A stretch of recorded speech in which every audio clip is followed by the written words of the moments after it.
Guru is Shiva. The first disciple is Parvati. Most of the tantras return the form of the talk between Shiva and Shakti, Parvati. So, this parampara is, it is coming from Malsendranath, Gorakhnath, the Nath parampara, and through the Navanathas of Sri Vidya, Prakashanandanathan, Vimarshanandanatha, and Anandanandanatha. Nath parampara is coming, our system through Gaudapada Acharya, through that way it is coming, Shankaracharya. So what I am talking, Shiva is Mahadeva. When a question is coming from a disciple, then he is the master. So means Paramatma, the Ishvara is the Paramatma is the Guru actually for everybody. It is beyond lineage. The truth is beyond lineage of the traditional lineage. Lots of confusion is there about lineage. So many interpretations are there. They are confused about. Actually, there is no need of confusion. All confusions are coming from we are thinking in some kind of mythical way. Actually, this is a knowledge. Same like mathematics, physics, chemistry. If you assess the same like mathematics, how you learn the mathematics. This is a science. The same way you are learning here. Exaggerated things are not needed here. We have to understand clearly what is Guru. Guru is a Guru Tattva. Guru Tattva is everywhere. It is a law. It is the creation. It is a law behind the creation. The knowledge behind the creation. Guru is everywhere. The Parashurama says the Vidya, Sri Vidya is everywhere. We have to take like how to the curd is taken from milk. The same way we have to take this, prepare and take this knowledge. It is everywhere, Sri Vidya. This science. The Guru Tattva, that is important. Actually, it is inside. All knowledge is inside. When the correct situation will come, it will stimulate. That actually the knowledge is happening inside that stimulation. Most of the scientists found their new ideas or knowledge while in the sleeping level. Between the wake up and deep sleep, there is a certain level is there. That time their awareness stimulated and found the great theories like Isaac Newton, Albert Einstein. Many people described about that experience. When the knowledge is coming, knowledge is happening inside. When we will connect the information from coming through our five senses, and when we will connect those things and using the mind from the things will take from memory and connect with this, then the knowledge is happening immediately inside like a on of a bulb. The same way it is happening inside the knowledge. Means when the informations will come to connect, touch our Anandamaya Kosha, the knowledge body, then it is connecting, then we can understand this is this or that.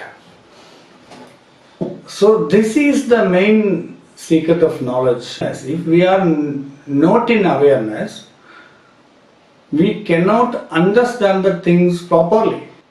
You cannot think and observe at a time. Either you can think or you can observe. Because observation is happening through the five senses. Senses are working in present. But the thinking is happening in past or future. From memory, we will go to past, think about past, or think about future. Now you are watching this video, a device is in front of you, there have a device is there. You cannot think about this device because the person you are watching. You cannot think about that because you are observing. But if you think about your other relatives or friends, you have to go to past, memory or future. Observation is needed to stimulate awareness, not thought process. Actually, thought process is a disturbance to stimulate the awareness. That's why Patanjali said, Yogas Chittavritti Nirodhana. The main part of enlightenment is the activation of Shiva Tattva. In Shividya, first we are giving Guru Padaga. Actually, the outer Guru is a connector with our inside Guru. When we can connect and tap the knowledge from inside Guru, the job of outer Guru will finish. Our awareness is important. So we have to understand about the expansion of the awareness. That is enlightenment. Srividya is supporting to go to that level through the guidance of this Guru Tattva. That's why our first priority to evoke our inner Guru by the support of outer Guru. That's why that some kind of qualities are needed by that Guru. Guru should concentrate the expansion of the awareness of the disciple, not turn the disciple to a slave. Don't try to exploit the disciple for money or sex or whatever it is. The real Guru always try to make the disciple independent. The real Guru always destroying the concept of the disciple. Because the concept of creating ego or personality, aham, and mind, the Guru will continuously hit the mind or the concept and break the concepts and make him free from this kind of concepts. Because Guru is trying to give ultimate freedom. Always the mind of the disciple will create some kind of concepts and trap himself in that concept. If you say, I will not say lies, if you decide like that, definitely the God will create lots of situations to make you say lies. If you say, I will not say the truth, definitely the situation will come to say the truth. Same like about money. If you say I don't need money, immediately the situation will come to make you say I need money. Just opposites also same like that. So the Guru always trying to destroy the concepts of the disciple and make him free from the mind or personality or the accumulation of the ideologies. The Guru will free, then only he can find out the Shakti world of consciousness. Then he can go to Pranamaya Kosha. Till that time he will rotated in the Manomaya Kosha. When he can come to Pranamaya Kosha, then only he can understand the energy is negative or positive. Then only the Vijnanamaya Kosha will activate. This food is positive for me, or this person is negative for me. This kind of knowledge will come. Then only he can stimulate the Vijnanamaya Kosha. Then naturally he will be happy. That is a stimulation of the Anandamaya Kosha. That is the first form of enlightenment, first level of the enlightenment.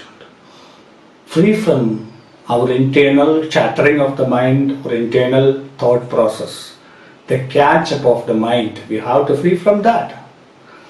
The first step is that also yama and niyamas included in Ashtanga Yoga at first time. Otherwise the Kundalini will rise to mind and create lots of problems, lots of diseases.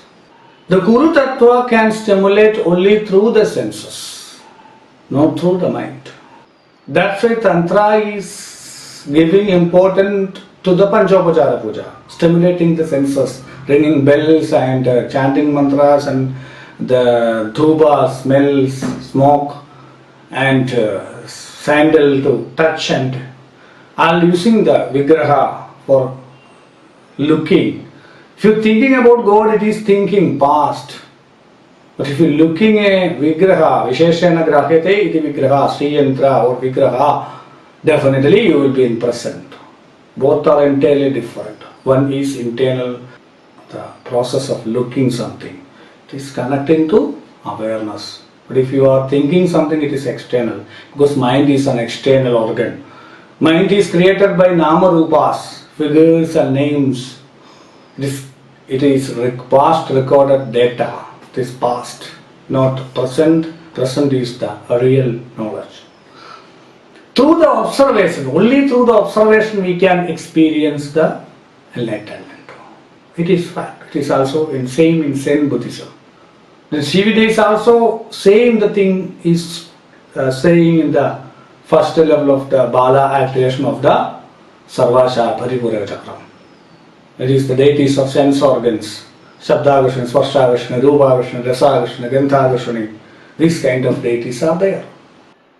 All kind of exploitation in the name of spirituality is happening in India by the names of the concept about the Guru of the common people. Lots of mispracticing is going on.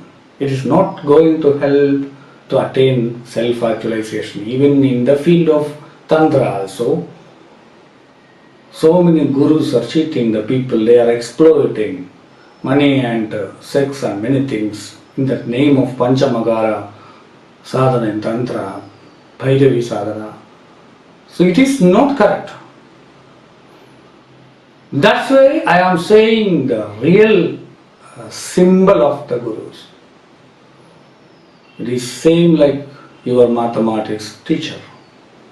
Nothing more than that. He is always trying to convince you the truth. But our mind will wandering here and there. And he is calling you and asking to concentrate the subject. Then if you give the value of that person, definitely you will concentrate.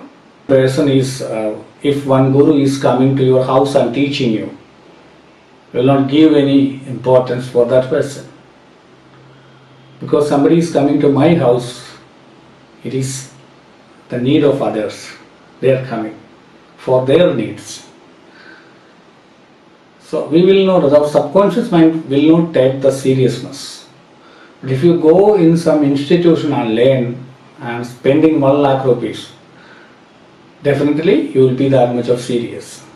But the same training program, if you attend an international convention, New York or somewhere else, or Singapore, attending the program,